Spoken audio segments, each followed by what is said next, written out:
And welcome to the training that we'll be doing today for assessing front of package nutrition marketing in Grand Forks, North Dakota. My name is Anna Hoffman and I am a graduate student at the University of Tennessee, and this is for my thesis project. So first, I just want to say thank you to everyone for attending today. This is a huge help that you will be helping me analyze these pictures. And I wanted to go ahead and mention that if you have any questions throughout the training, to please call or text me or email me. And you can see my phone number here is 919-422-0705, and my email is also listed there. So before we get started, I just wanted to briefly go over what is nutrition marketing. And so nutrition marketing can be defined as using health or nutrition information beyond minimum requirements. So by this definition, the following would all be considered marketing: health claims, dietary guidance statements, structure function claims, and nutrient content claims. Now, you all do not need to know the differences between all of these to participate in the training. This is just a nice way to break it up. But as you can see here on these two cereal boxes, where the Lucky Charms has a character displaying new flavors, it's also advertising whole grains, and then on the right here, the Rice Krispies displaying the increase in immunity and other nutrient content related claims. And so what my thesis project will be doing is repeating a study that my professor, Dr. Colby, and others in Grand Forks, North Dakota did 8 years ago. And the purpose of their project was to look at and determine how often nutrition marketing was used on labels of foods that are high in saturated fat, sodium, and or sugar.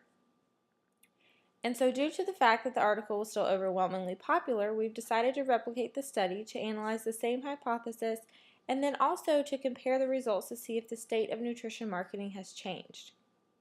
So in the original study, they looked at a grand total of around 57,000 food products labels, and after conducting frequency distributions, they determined 49% of the products contained nutrition marketing, and of those, 48% were high in saturated fat, sodium, and or sugar. Also, they determined that 71% of products marketed towards children contained nutrition marketing, and of those products, 42% were high in saturated fat, sodium, and or sugar. And so there have been no studies, to my knowledge, within the past 8 years to examine how the food environment has changed, specifically in Grand Forks, North Dakota. Therefore, there is a need to re-examine the nature of how the nutrition marketing is being used within the supermarkets on the fronts of packages of packaged food products. This would be important, in my opinion, because front of package nutrition marketing could be an effective tool to inform consumers of healthy food product options. So again, this study will be a replication of the previous project, and the difference is that there will be an 8-year difference, and then there were 6 grocery stores in Grand Forks, North Dakota 8 years ago, and this time around there's only 5. We will also be using photography to collect the initial information, and then coding will be conducted at University of Tennessee primarily, but also to all of you wonderful volunteers that are helping elsewhere, perhaps through the multi-state team or through other outlets. I wanted to just go ahead and note that there were some collaborations on this project, such as the Grand Forks Human Nutrition Research Center, and then also students at the University of North Dakota. And what we did in North Dakota is we have already taken the photographs, and so this is where you all will come in helping to analyze these photographs that we've taken. So the hypotheses for this project is that the nutrition marketing is used more commonly on the front of package of foods that are high in saturated fat, sodium, and or sugar than those products that are not high in those nutrients. Secondly, products that are targeted towards children contain more nutrition marketing than products targeted towards adults. And then finally, comparing the results between this study and the previous study will show an increase in the percentage of products with nutrition marketing. So the data collection happened in Grand Forks, North Dakota using digital photographs of unique food products, which just means that if there were certain variations, such as different flavors of Pop-Tarts, and they met specific criteria, they were only recorded as one with a number of variations. And then what we will be doing is coding the photographs for their nutrient content, their target consumer, an adult or a child, and then the types of marketing and the types of claims that are being used. These guidelines have been determined in talking with people at the Centers for Science and Public Interest, the FDA, and drawing on previous research studies to come up with these guidelines. And so, how a product will be determined high in saturated fat, sodium, or sugar.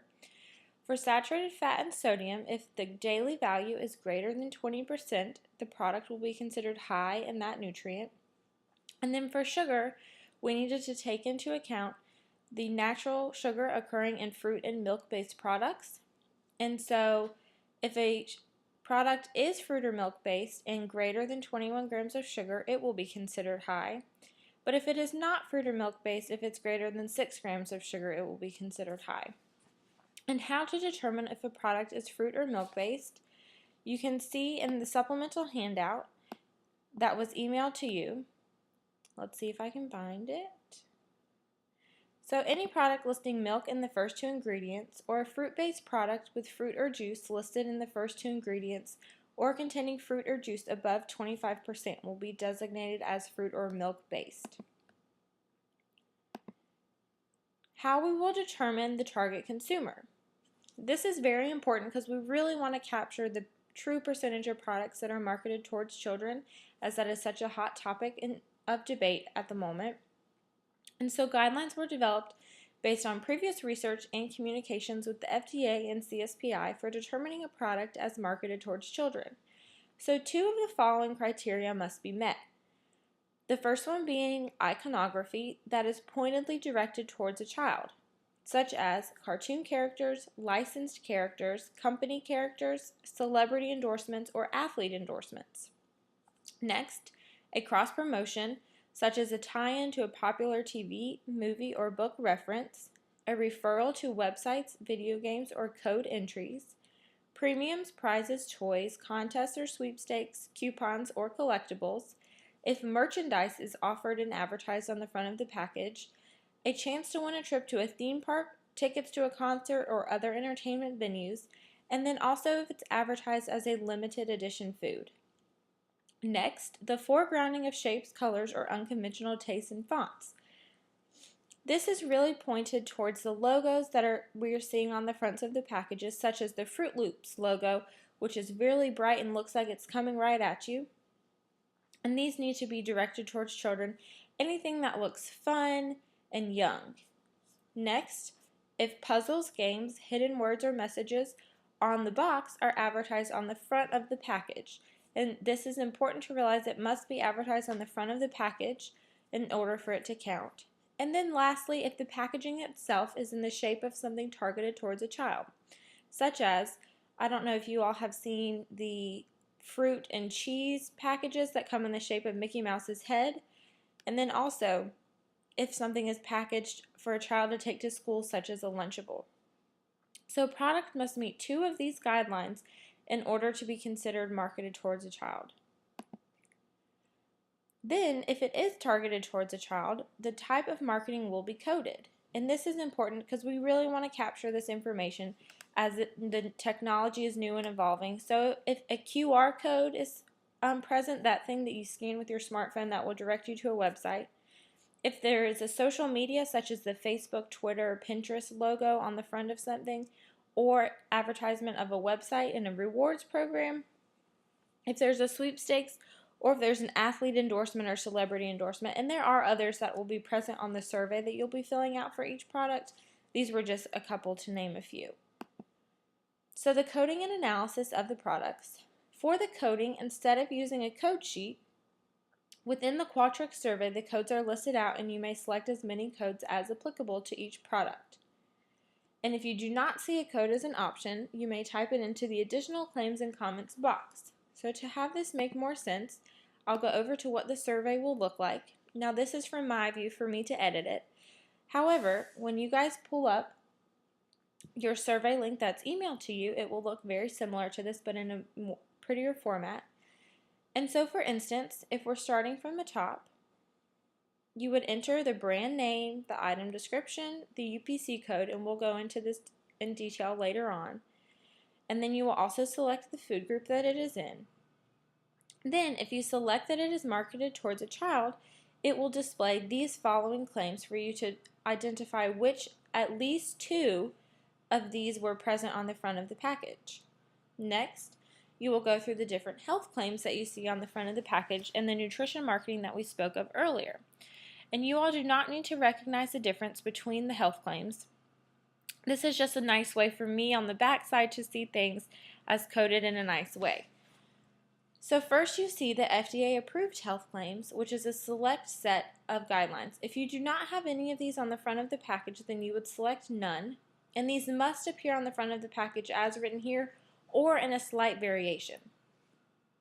Next, we have approved by authoritative statement codes, and again, if this is not present in this wording or a slight variation on the front of the product, then you would select none. And then you have qualified health claims, which, like the previous 2, if these are not present, then you would also select none. And then where I think the bulk of the nutrient or the health claims that we're going to see will be nutrient content claim codes or implied content claim codes. These include things like all natural, healthy, caffeine-free, gluten-free, good sources of vitamins and minerals, things such as that. And again, if none of these are present, then you would select none. Then we have our implied health claim codes, which are all listed here. And these are some other things such as if you see a Weight Watchers logo or the Smart Choices, which you probably won't see too much of, but what you will see a lot of is the Facts Up Front logo. And these are just different front of package schemes that have been tested out. And so if there's something on the front of the package, for example, the Facts Up Front, you'll see on a lot of cereal boxes where it has the blue rectangles next to each other stating the amount of calories and then saturated fat and sodium with the percent daily value listed below it. Again, if none of these are present, you would select none. Lastly, we come to a couple of miscellaneous categories of codes, such as structured function claim codes. Again, select none if not present. Dietary guidance codes, again, select none if not present. And then miscellaneous codes, because even if the product is not marketed towards a child, we're still wanting to capture some of those unique marketing techniques that we're seeing out in the supermarkets.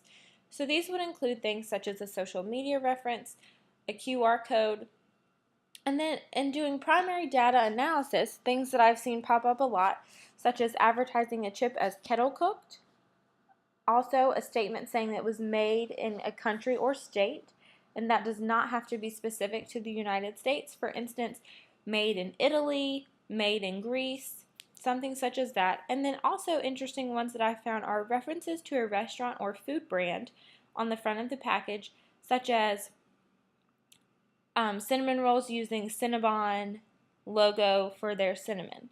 Things like that. And then also if it's convenience reference, such as the popcorn pop-up bags, or if it's advertising that it only takes X amount of minutes to make the food, or if it's advertised as being a to-go food or an on-the-go food. And then lastly, if it's being advertised as new, or if there's a statement such as better taste, taste preferred over, etc. And then again, if none of these are there, select none. And at the end here, you'll see that there's a text box where you can type in additional claims or comments. So if you have something that you did not see that was a choice to select, please put it here. And then I can go back through later on and look through that and decide if that's another code that I need to come up with or if that's something else that we will not be included. But please, if you have any questions or any doubts, please write it here. I'd rather have too much data than not enough data. So then, using the guidelines that we went over earlier to determine if a product is high in saturated fat, sodium, and or sugar, using those cutoffs, you would just simply select if it was less than 20% of the daily value or 20% or greater. Same for sodium. And then for fruit or milk base, you'll select yes or no based on the guidelines that you can find in your supplemental handout. And then if you select yes, it will display this question, and you would select less than 21 grams of sugar or 21 grams or greater. And then also if you select no, if it's less than 6 grams of sugar or 6 grams or greater. Again, there's an additional text box for any other comments, such as if you were not sure if the product was fruit or milk based, you would write that here. And then this will display a message saying to submit this product and go to the start to enter another.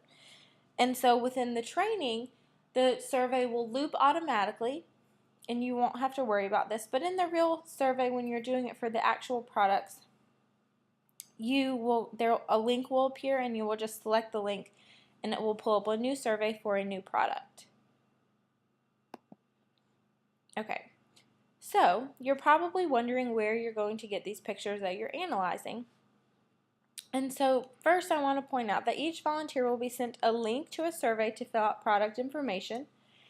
And it is important that you use this link that's emailed to you to analyze the aisle that you have been assigned, because each person will have a specific survey and grocery store aisle assigned to them, and this will be an independent survey of all the others. That way if any mistakes are made or if any technical glitches occur, this provides an easy way for us to go back and check. And then you will also be analyzing the photographs with a partner. So this means anytime that you sit down to go through and analyze photographs, you will have a partner sitting next to you to go through the products with.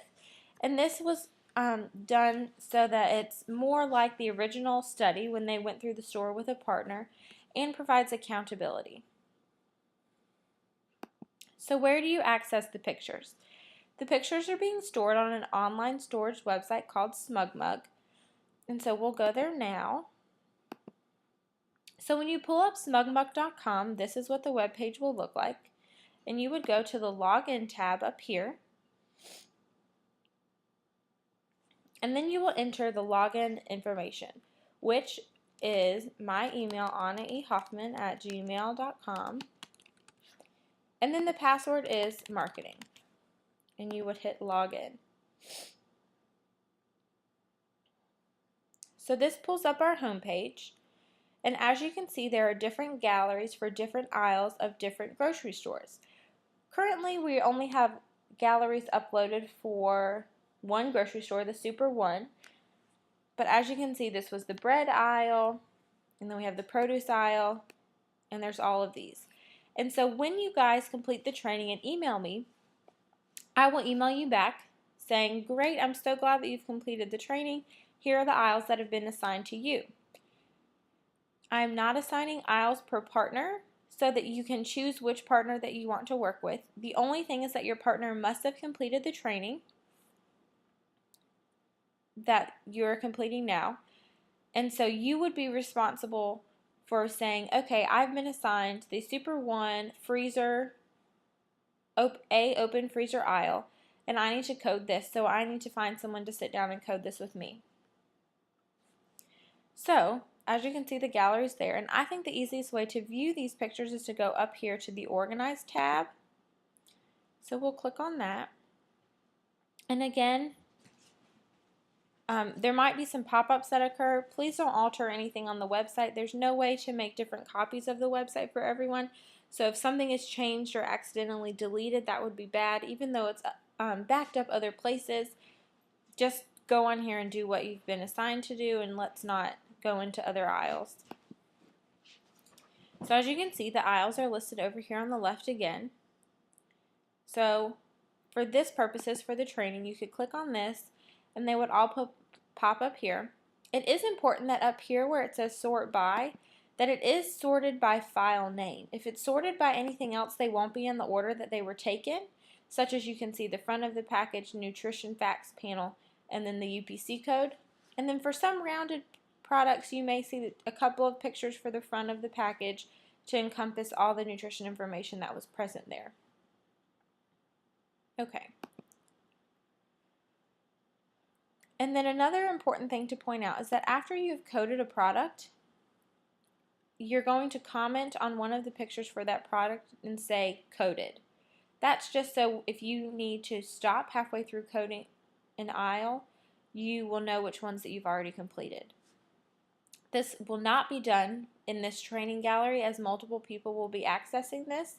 So that will just be something that you will do when you're actually completing your assigned aisles. Okay, So now we'll get into the training, and this will be a 3-part process. We will code one product together. Then you will code one on your own that's present in the supplemental document, and you will pause the video for this. That way you can code the product on your own and then restart the video to check with my answers to see how you did. And then also pause the video at any time and call me or text me if you have any questions. I'll be happy to answer them, and I'll always have my phone. And then lastly, we'll complete IRR, which is the inter-rater reliability, to make sure everyone is coding the same way. And so for this, you will be analyzing the 15 products seen in that training gallery on SmugMug that we were just looking at. And this you will be using the Qualtrics survey link emailed to you. Also, it would be helpful to have your supplemental handout pulled up, as these have the guidelines for determining a product is marketed towards a child, determining if a product is fruit or milk based, and then also it has pictures of that second product that we talked about here that you'll need to code on your own. So we will get started with our first product. So the way this would work is I would pull up an aisle, and you can double click on this and you can see that the product gets bigger. So I'm not doing this through SmugMug. I've pulled the pictures off into the PowerPoint. But I would pull this up and I would look at this and I would say, okay, I see a couple of nutrition marketing things here. First, I see that it says it's a good source of fiber. Then I see up here that it says it's 1 combined serving of fruits and vegetables. And then although this isn't as prominent, it's still on the front of the package where it says good source of antioxidant vitamins A, C, and E. So what I would do is I would pull up my Qualtrics survey link, and I would go to the top and I would type in my name, Anna. I would then type in the brand name, which we see here is Capri Sun.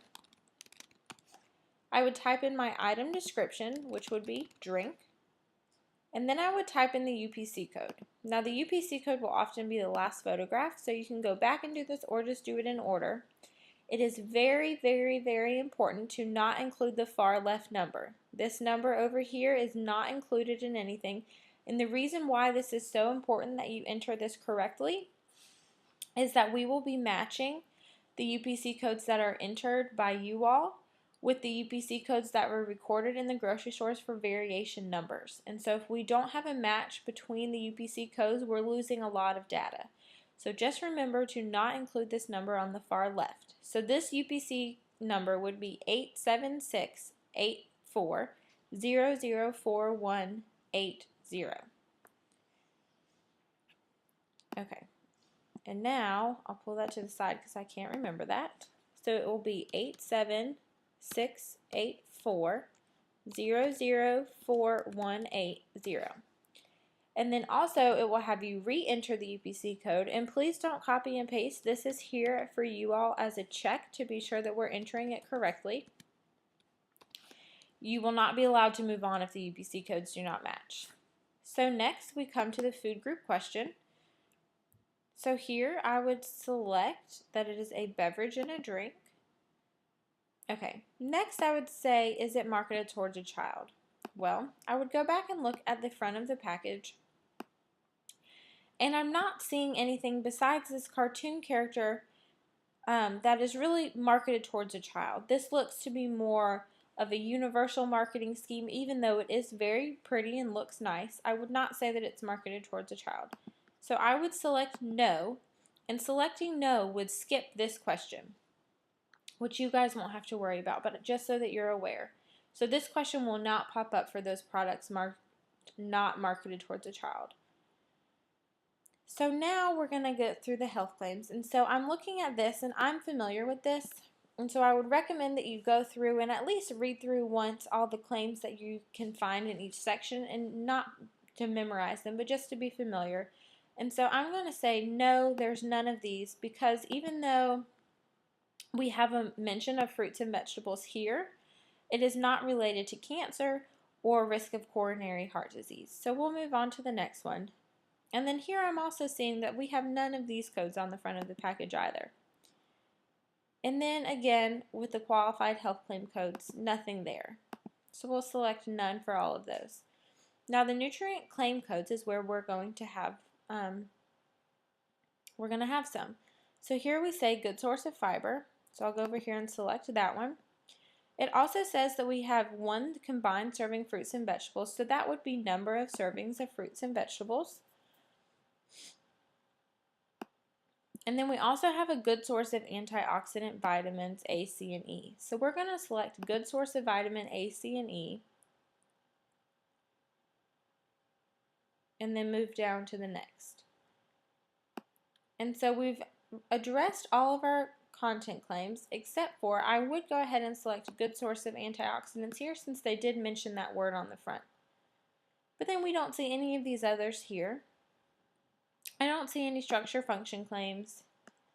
There are no dietary guidance statements.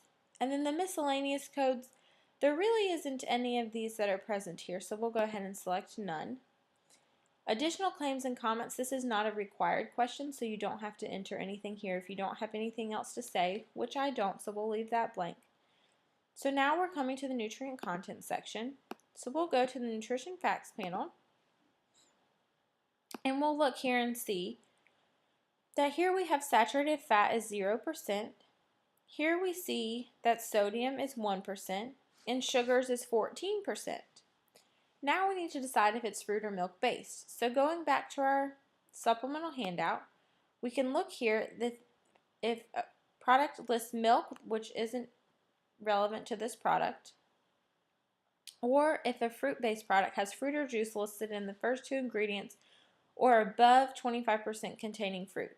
So here we see contains 66% juice, which is above 25. But then also if you look down here, you can see grape, apple, and some other type of juice are all listed within, grape is one of the second ingredient. So this is definitely a fruit or milk based product. So we would select yes, and I kind of went a little out of order. So we'll go back here. And the saturated fat content was 0, so it was less than 20%. And then the sodium content was, I believe, 2%, 1%. So this was also less than 20%. And so since we selected yes for fruit or milk based, it would ask us if this question, and we have less than 21 grams of sugar here, so we would select that. We don't have any additional comments, and so that would be the completion of this survey for this product. We've already done the UPC code, and so this product will be done, and we would submit the survey and find a new link for a new survey to do our second product. So now is the point of the training where we're going to stop, and you will see that there is a product seen in the supplemental handout, and you will code that on your own now. So please pause the video, and then using a piece of paper, write down the different marketing claims, nutrient content information, and the UPC code that you would enter. Just because we are not going to use a Qualtrics survey for this part of the training, this is just to orient you and to see which questions you have in determining how you're going to identify different nutrition marketing information. So once you are done, you may restart the video and check your answers. Okay, welcome back. And now we're going to go through the coding of the second product, which was found in your supplemental handout. Hopefully it went very smoothly for you, and if not, you paused and continued to pause and asked me a question. If not, and you still have questions, please pause the video and ask me any questions you have. So we'll get started on this product. And so what I see here is that we have healthy pot butter. So the word healthy is on the front of the package. It's advertising as 94% fat-free, 0 grams of trans fat. But then we also see some unique marketing up here, such as a free 1-year subscription to the Weight Watchers magazine. And then it's also displaying the number of Weight Watchers points a serving of this product would have. So we'll go back to the survey, and again, you would have a new survey. So this information would not already be in here. And so here, I would type in Jolly Time. The item description is a snack. And this is just something really for you to identify what it is and get familiar with it beforehand. Now we're going to go through and look at the UPC code here. Again, not including the number to the far left. So the number that we would enter here would be 2819000. 00781. Again, we'll re-enter the UPC code to ensure that they match. 28190007814. For the food group, we will select that it's a snack. And these will allow you to select more than one, but for a food group, you should really just have one. Is this marketed towards a child? We'll go back and look at the front of the package, and we'll see that we really don't see anything here that would make it directed towards a child. So we're going to select no. Again, this will skip this question, so we won't have any of this present. FDA approved health claims, we're really not seeing anything specific on the front of the package, so we're going to keep this selected as none, and we'll move this to the side so we can see both at the same time. Okay, and then again, we're not seeing any of these claims, so we'll keep none selected. Qualified health claim codes we don't see either, so we'll keep this selected as none. And then I'm going to deselect these from the last one. But the nutrient content claim codes, let's see, we'll deselect these. And what did we say? We see that it says healthy, 94% fat-free, and then it has the Weight Watchers things. So we're going to go here, and this says 94% fat-free. So we're going to select the reduced low or fat-free, because that's what's advertised. And that's it for this one. I believe the healthy is in the implied health claim codes. So we'll deselect this one here. And here is healthy, and we'll select that. And then also we'll select Weight Watchers, as that's something that's present on the front of the package. And that's really it for that. We don't have any structure function claims, dietary guidance statement codes. Now miscellaneous codes, I believe we will have, as there is a reference to the subscription. Now, maybe I missed it up here. I thought that there was one.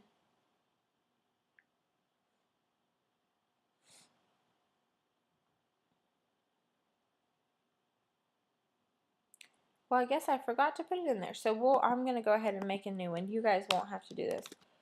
But there's a subscription that will be present. So we'll select that one for the free subscription to the Weight Watchers magazine. Then we don't have any additional claims or comments, so we'll leave that blank. And then we'll go to the So to do that, we'll need to go to the nutrition facts table. And so what we see here is that there's 0% saturated fat, 2% sodium, and 0 grams of sugar. And this is not a fruit or milk-based product. So we're going to select less than 20% for saturated fat, less than 20% for sodium. This is not a fruit or milk-based product. And so this one would not be selected because this question won't be asked. So then if it's not fruit or milk-based, yes, there was less than 6 grams of sugar. We don't have any additional comments, so we would leave that blank. Or if you did have questions or comments, this would be the place to leave them. And then we would submit and start a new survey. If you have any questions on how that product was coded, please pause the video and ask me at this time. So in conclusion, again, if you have any questions, please pause the video and ask them now. Next, you will complete the IRR portion of the training. Again, this is inter-rater reliability, and this is important for making sure everyone is coding the same way. So I will be comparing your answers to my answers that I've come up with for the training gallery. So to complete this part of the training, you will go to the SmugMug website, and you will pull up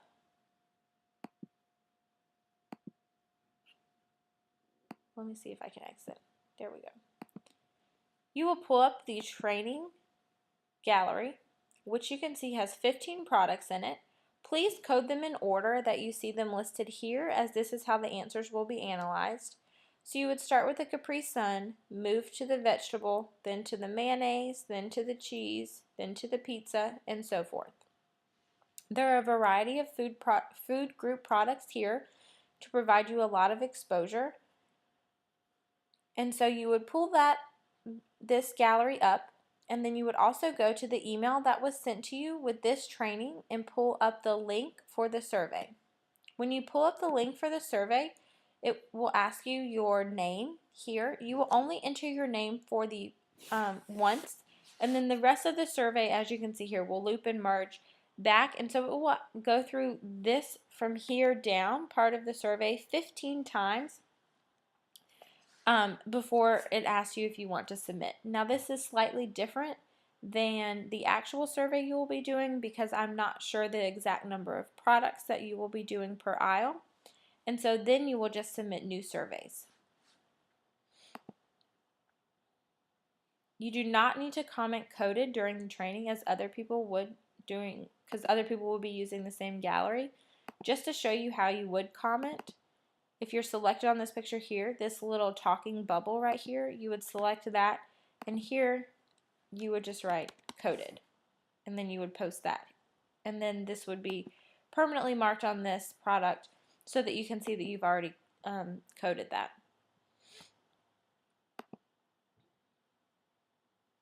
It's important that you use the Qualtrics link that was emailed to you for this training. And again, we've already gone through that the survey will loop.